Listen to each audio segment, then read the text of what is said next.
Every team, every topic, everywhere. This is Believe. This is Jordan McLeod from Texas State. You're listening to Fun Belt Podcast. This is the Fun Belt Podcast, part of the Believe Network. Hosts the Dusty Thibodeau of Warhawk Report, Jeremy Harper of Howl Racer, and Shane Metlin of the Daily News Record. I think it's potentially a very good week for the Sun Belts. But I'm just kind of going off on a random rant. It's just frustrating. Guys, welcome back to Fun Belt Podcast. This is the Fun Belt Podcast where we peer into the future.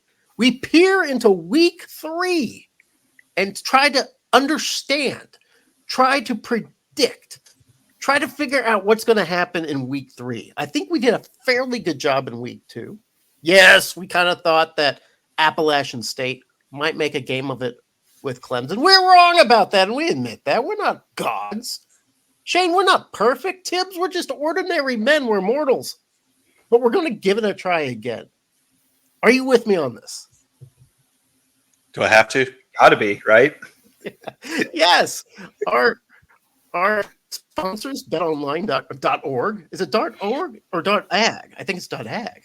Anyway, .ag. They're counting on us for this information, guys. I bet you didn't know that, but man, they call me up every morning before the week starts. Says, Jeremy, how's the Sun Belt going to shape up? And man, I tell them. So we got. I wish I got that call. Instead, I get you're pre-approved for this loan from Pinnacle Lending. Yes, Pete. PayPal wants to give me a small business loan. I'm really excited about that. So. BetOnline is the world's most trusted betting platform. Heck, it's my most trusted betting platform. And your number one source for everything football.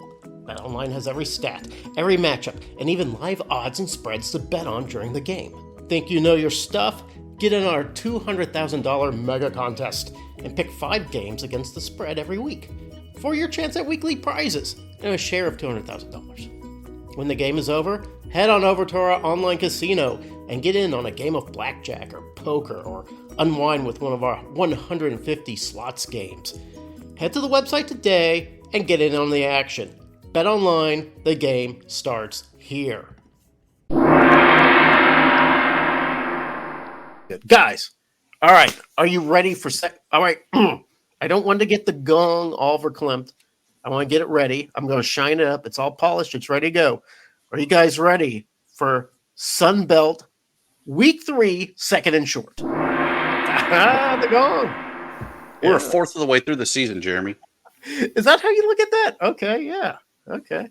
Second and short, you remember that. I go ahead and moderate a discussion for the upcoming games, a ping pong between Tim's and Shane Metlin, and we try to keep Tim? each.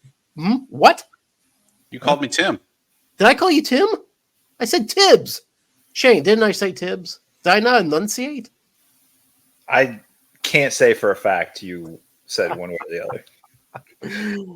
Luckily, we got it recorded. There's evidence. Thibodeau. Dusty Thibodeau. Okay. Anyway, we ping pong back and forth. We try to keep the analysis under 2 minutes and second and short.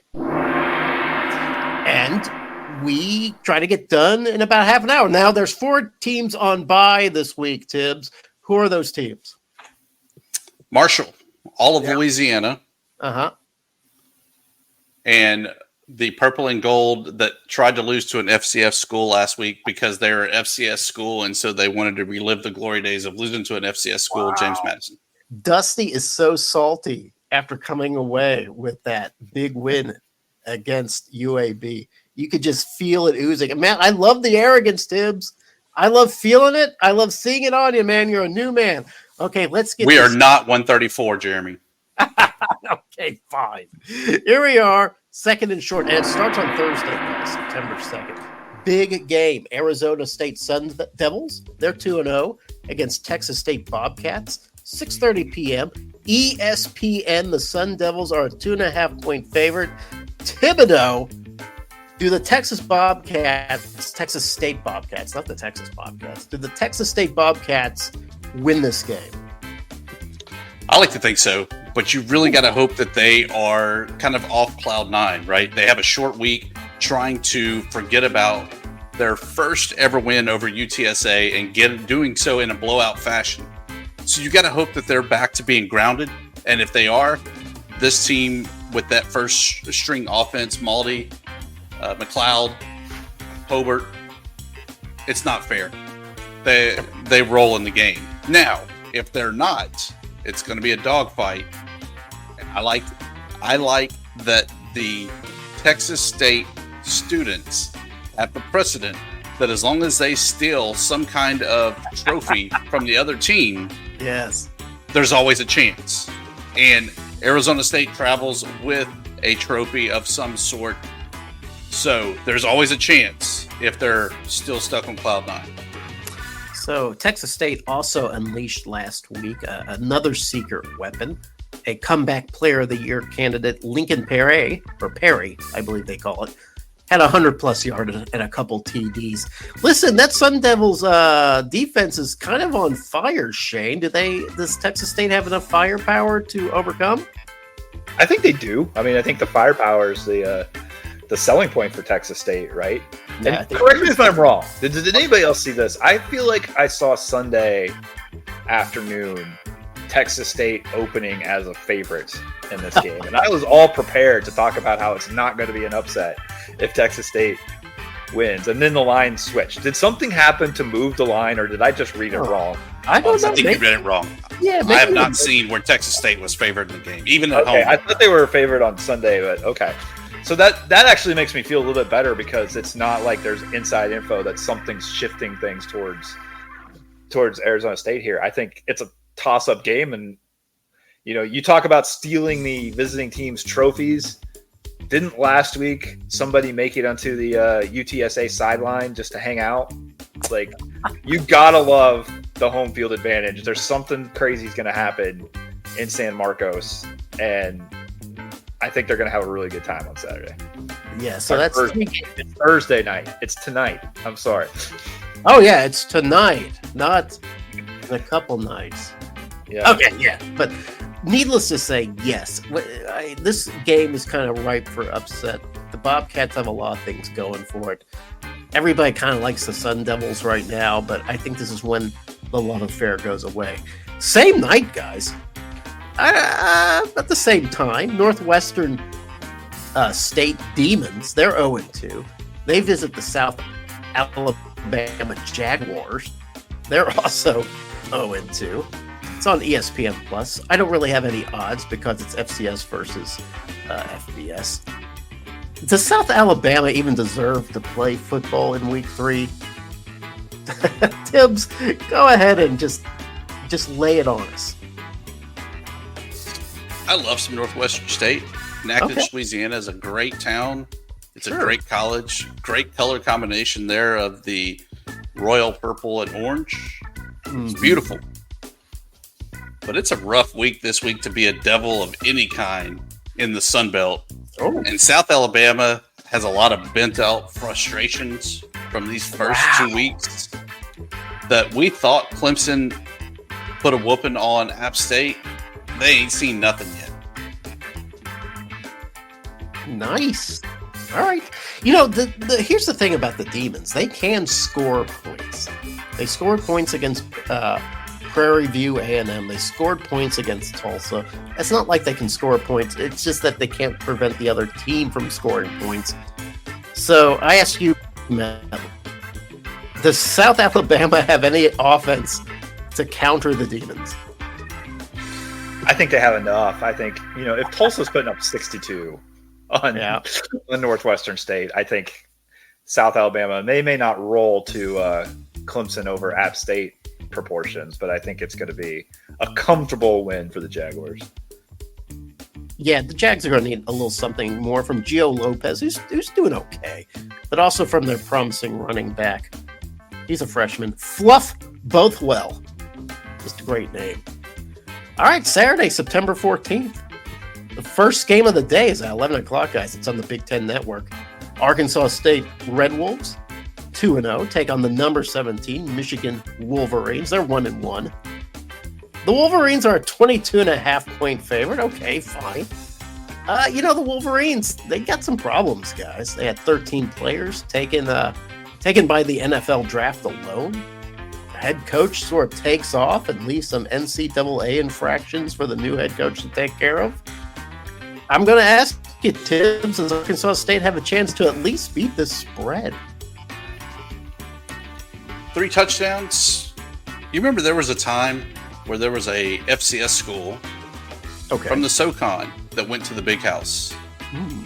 God, no! And there were long, tall odds against them.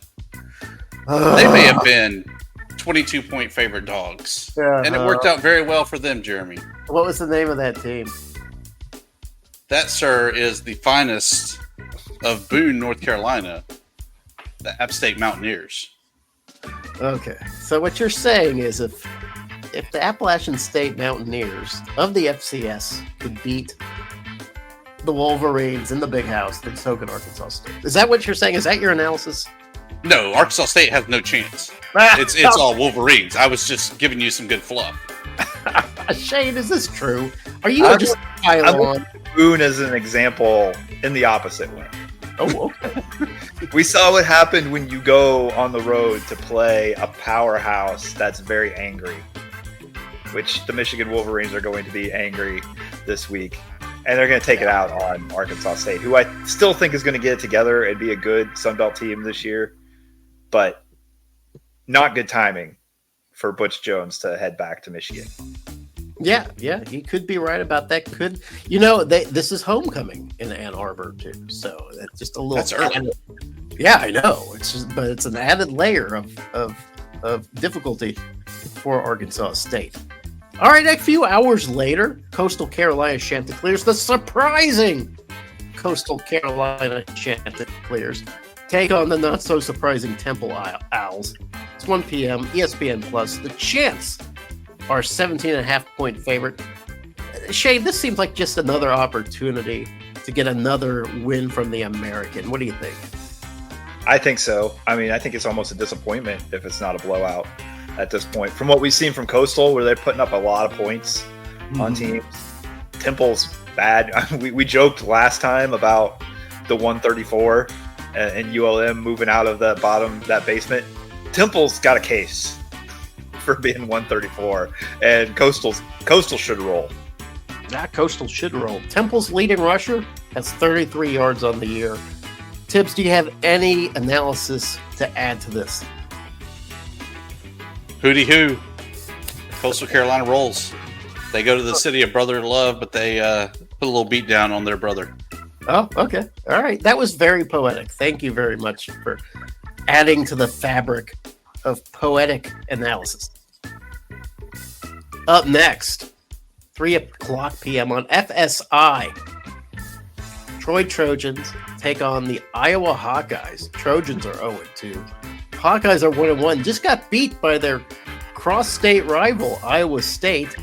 Still, the Hawkeyes are a 22.5-point favorite. It feels, I know the Trojans are playing bad. It just feels like that's a little disrespectful to the Sun Belt champions. Tibbs, do the Troy Trojans, do they have a chance to kind of get it back together, rebound from these losses, and make a game of it against Iowa and the Hawkeyes? There's always a chance, but it won't be this week. Okay. The big tradition for Iowa is the Iowa wave, where they wave in the fourth quarter to the children across the way at the hospital. Oh, always so nice. That will also be them waving to Troy as they load back up to head back to Lower Alabama, because Iowa's a little pissed losing to their rival. Troy, I don't think has quite gotten it together yet, so I think this is all Iowa all day long. Okay, all right. Well, what about you, Shane? What's your perspective on this? I wish we could have seen this game one of the past 2 years. Yes. We could have seen those defenses with less than spectacular offenses on their other side. But to see vintage Troy against vintage Iowa in, say, 2023, I think we could have seen a game that was won on like a blocked field goal that preserve a 3-0 victory or something. Now Iowa's got a little bit more offense. They put up some points in their opener. I think they're going to win pretty comfortably against a Troy team that's still figuring themselves out. Like I even been on the schedule a year ago. It's funny how you said that you wish that like last year's Troy team was taking that up. I was thinking the same thing when I was watching Troy take on Memphis. I was like, this would have been such a better game with last year's team. Too bad. All right, this is our own rules. Maintain your edge. SBC game of the week, guys. Appalachian State Mountaineers. Oh, those disappointing Mountaineers. They're 1-1. At Eastern Carolina Pirates, who are 2-0. It's a 3 p.m. game on ESPNU. The Mountaineers are a 2.5-point favorite. Shane, do the Mountaineers kind of rebound? They always seem to play pretty well against the Pirates. Are they the team? It's just kind of like the way that Georgia was and Clemson was. Are they the angry team? Yeah, I think so. I think it's the opposite. They caught Clemson when they were mad, and now App State's got something to prove. They go in there looking to continue what's mostly been dominance for the Sun Belt over the AAC, with the exception of our weird friends from ODU who we never know what to expect, and they lost at ECU last week. But I don't think we saw anything from ECU that makes us think they're going to beat what we originally considered the top team in the Sun Belt. And I don't think we should jump off the App bandwagon anytime soon. I think they can go there. It's one of those games that's going to be competitive just because there's a lot of juice and a lot of emotions on both sides. But I think App State goes and gets a pretty nice road win. Thibodeau, there should be a rule in the Sun Belt. Well, 2 rules. 1, you don't lose to the FCS. And 2, nobody should be allowed to defeat the Sun Belt 2 weeks in a row. And that's what I'm seeing here. We should not see the Pirates get 2 Sun Belt victories in a row. Am I right? Yeah. We talked in previous seasons how Army was unofficially joining the Sun Belt. I feel like East Carolina is joining, but they would be a great fit because it's another great regional rivalry. Yeah, they should be here with us. That's a whole other conversation. I know. I just like mixing in and stirring up and rambling on. You think but it's a great regional rivalry there with ODU, with App State, and everyone else in between. But for right now, it's a non-conference game. I like the Mountaineers to kind of recollect themselves and get the big road win. But honestly, it would not surprise me if the Pirates didn't somehow pull out a last-second win to move to 3-0. I think that's good analysis. But, speaking of schools that just seem to want to play Sunbelt in the OCC, or OOC, sorry, not the OCC. Virginia Tech Hokies, they're back. They're 1-1. They take on the Old Dominion Monarchs. They're a 14-point favorite. They're on ESPN Plus at 5 p.m. Man, you got to go to ODU, where it is weirder than weird. I mean, it is hard to win at ODU. Shane, does ODU pull this one off?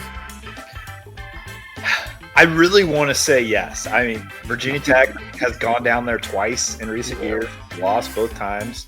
They've taken care of the return games in Blacksburg.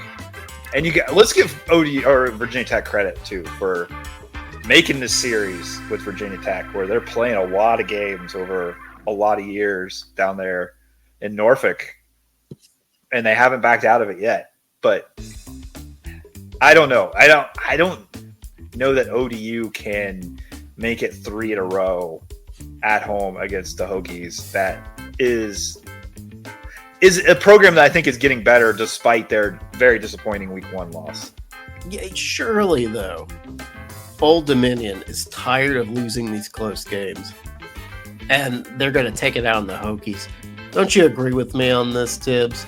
Shouldn't the very weird Old Dominion Monarchs just totally out-weird the Hokies, even if it is for the 3rd straight time? I would love to think so, but no, I think it's another close loss for Old Dominion in another weird type of way. Poor Ricky Roddy. I think until they can figure out the offense. The defense is there. The defense is solid.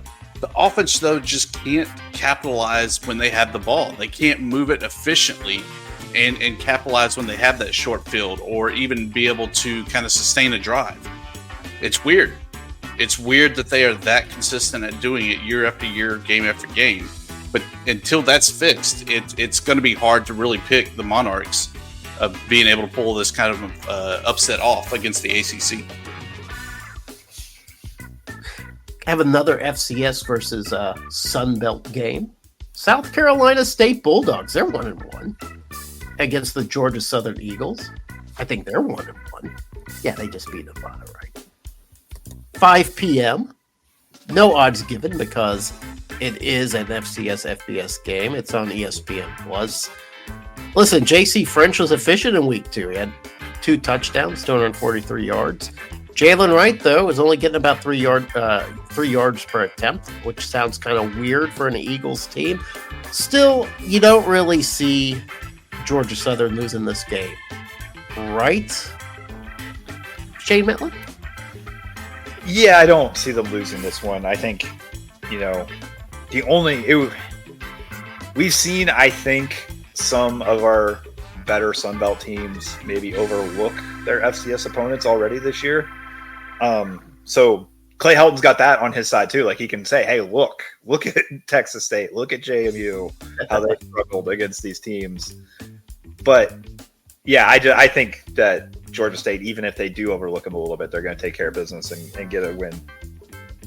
The Eagles are averaging 90 yards on the ground per contest. I know it's only 2 games, but still 90 yards is 112th in the nation. Are the Eagles going to improve on that against South Carolina State, Tibbs? Without a doubt. I think that this is their big stat padding game. It's a huge win because it's the next win, and it's a good momentum build that they had on that road game against Nevada that they can continue to build on. Plus, it puts them a game closer to being bowl eligible with 2 wins there. Yeah, I think this is the field day and the Fun Belt game that we want to see out of the Eagles. All right, good. Fair enough. Eagles will be 2-1. All right, following that game, Vanderbilt Commodores. Hey, they're 2-0. They visit the Georgia State Panthers. Panthers do a good job of getting other teams to visit them. 6 p.m. on ESPN Plus. The Doors, a 10.5-point favorite. Del McGee gets that first big win in his career. Gets the victory over Chattanooga, even though it wasn't pretty. The Commodores. Normally, you'd say the Commodores are a beatable Sun Belt team, but they've looked pretty good there, Shane Metlin. Yeah, they got an impressive victory week 1 against, I referenced it already, against Virginia Tech. Held off the Hokies after they came back in that one. It's going to be tough for Georgia State. We talked last time we did this about they had to feel good about getting a first victory. It's still rebuilding mode. It's still building mode, not even rebuilding really for Del McGee there. He's got to get some time to get those Atlanta recruits in, and I think he'll do it. I think it was a great hire for Georgia State, but maybe not ready for the SEC upset quite yet. Commodores crushed Alcorn State in week 2, 55-0. Thibodeau, is there a chance that Georgia State Panthers just sort of writes a storybook beginning and wins this game? It feels weird that everyone's picking Vandy. I mean, Vandy is usually one team where you're like, yeah, that's probably a 50-50 game. Yeah, you beat those nerds, right? I like that it's in Atlanta, but I know that that's not too far away from Nashville, and so Vandy will travel and bring a pretty big contingency. You can kind of negate the home field advantage there other than the damn train horn. I think Vandy gets the win, but I think that we walk away a little bit more impressed and Georgia State showing that they're getting it together a little bit more. This is Vandy's first road trip, but yes, it's probably going to be a road win for Vanderbilt. They'll be okay because, everybody's kind of just waiting on those Panthers to rebuild and everything's kind of good old, just nothing but gravy train for Del McGee. Last game of the night. It's a pretty good game, guys. I know the opponents aren't marquee right now, but it's kind of a pretty good game. It's South Florida Bulls. They're 1-1. They just got crushed by Alabama. Versus the Southern Miss Golden Eagles, who got their first win of the year. Yes, it was against, the Southeast Louisiana. Okay, fair enough. But it's at 6 p.m. ESPN Plus. The Bulls 12-point favorite. Would not be surprised if Southern Miss finds a way to win this game. Tibbs, what do you feel about it? It's always good when you can get that win like Southern Miss did last week. We saw where Roadmaker was able to kind of get the passing game going. Sure. But you got to do it again for me to really buy in. Short term, I'm buying the Bulls. Long term, we'll have to just kind of wait and see what does Southern Miss really look like on this offensive side, and then how deep is that defense? Sure, they can get that opening drive stop, but how are they when that fourth quarter rolls around? Because I don't think we've really seen where they've been tested and had to showcase just how deep they really are. Golden Eagles running back Keon Clay had 75 yards last week on just 4 carries. So pretty efficient for him. So, Shane Metlin, do you kind of agree with Tibbs? I'm curious to see which version of both of these teams we get. Like, they both played that SEC opponent early, and Southern Miss, they were put in a bad situation. They waited around all day to play like half a game, and never really seemed incredibly inspired to play that one. Better performance last week. USF, you talk about them getting blown out by Alabama, but that was a 14-13 game heading to the fourth quarter. It was. It was a one-score game midway through the fourth quarter, and then Alabama cruises down the stretch to make it look bad. But 28 points. So do we get a USF that's that competitive, or did they kind of shoot their wad and like maybe we've seen the best of them and like there's going to be a letdown from the Bulls? I don't know who I want to pick in this one. I'll go with USF because they played 3.5 quarters of really good football against Alabama, but I'm just not sure if that's the real USF or not. Yeah, always hard to get a win in Hattiesburg. I think it's going to be. I just think it's going to be a good game. I think if you just want to watch a good game between two teams that are still struggling to put it together, that's the game to watch. And guys, this is it. That's the end of Second and Short. It wasn't the 14-game marathon it usually was. Again, we got 4 teams on bye, 10 games this week, and we knocked it out of the park, fellas. We did it. Well done. Yeah, it felt like October getting in the conference play where there's not as many games. No. Yeah. Well, we got 2 bye weeks this year, so it's kind of strange. It's a little bizarre, but I like it. I like it a lot. You know what else you like, Jeremy? What's that? Plugs, promos, and parting shots. Especially since I feel so prepared for it. Damn it, it's so good. Okay. Let's see. What can we think about? What can we talk about, guys? Let's make Shane go first. Shane, you go first while I think of something. I had one, and I'm drawing a blank now. It had something to do with TV, like you guys talked about last week. So I will just say that, I touched on it there when we talked about the game, but let's just appreciate the uniqueness of this Virginia Tech ODU series where it's a lot of I think it's still kind of 2 for 1 as far as like the number of games that are played each place, but they're playing each other. Like these games are going on at least are on the schedule through like 2031 with some more trips down to Norfolk for Virginia Tech. I don't know if we're ever going to see that again. And I hope we see them finish out that series under the same contract. And I'll just give, Whit Babcock, the Virginia Tech AD, credit for having the guts to do that. I mean, there's some benefits to Virginia Tech going to Norfolk where they've got a lot of alum and fans and recruits and everything else, but nobody does that anymore. I don't know if anybody's going to do it again. And I don't know if they'll even if we'll see them try to back out of some of these games, but they've done it at least 3 times now by Saturday. So hats off to the Hokies for that, that we get some of those games as Sunbelt fans to watch. Yeah, Virginia. Jeremy, go ahead. Would Arkansas ever make the trek to Jonesboro? Absolutely not. In fact, Arkansas is playing Arkansas State at War Memorial in Little Rock. as sort of a neutral site game, even though it'll be more heavily for Arkansas.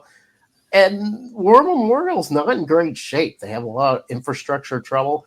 And so when I suggested, hey, maybe we should just move this to Arkansas State, I thought there was going to be, I don't know, a riot. So no, it's not going to happen. But hats off to the state of Virginia, man. Those guys know how to do it.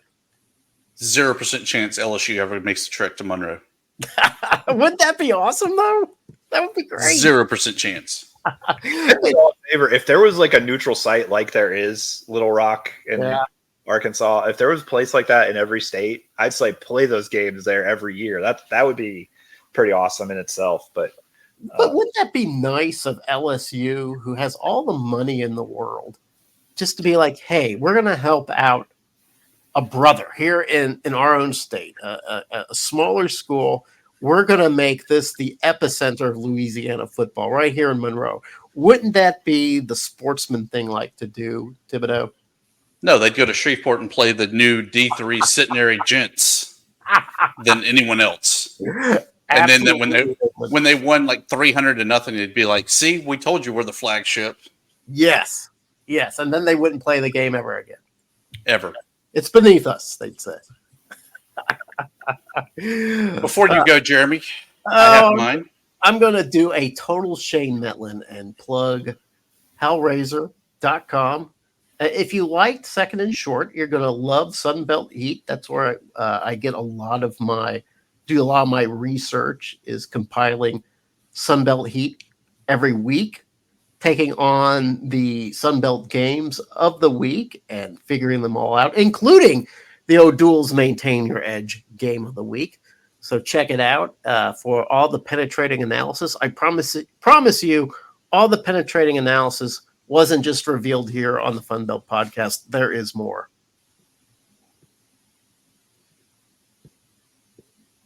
Looking around, there was a recent study that was released from the Census Bureau, Labor Statistics, and the CDC, indicating what are the happiest and the most unhappiest states. Oh, okay. I'm very proud to say that number 8 of the happiest, Idaho. Another reason they should be brought back into the league. Especially when we flip it on its head and go to the unhappiest states, beginning at 42, Mississippi. Okay. 44, Alabama. Yeah. 48, West Virginia. Oh, man. 49, Arkansas. So unhappy.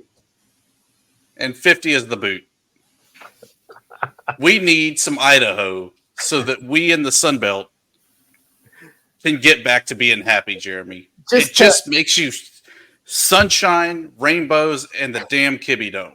Just to help with the curve, right? You know, that would sort of elevate us if we had number 8 Idaho kind of pulling up the Arkansas and the Louisianas and the Alabamas of the world. Hey, you know what? Maybe if we got better health care, maybe if we had better public education, maybe we wouldn't be so unhappy.